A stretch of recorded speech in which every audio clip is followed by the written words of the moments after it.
Hello everyone, welcome to our channel.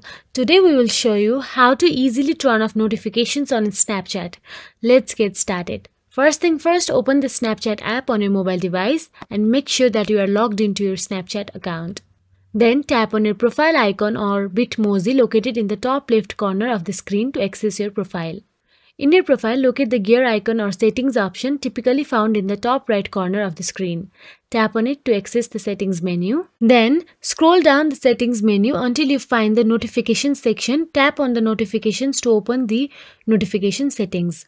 In the notification settings, you will find various options to customize your notification preferences on Snapchat and individually turn off specific notification types such as Snap, Stories, Friend Request, and more. Now for another process, go to the settings. In settings, scroll down and search for Snapchat app. After you find Snapchat app, tap on it and simply tap on the notification again.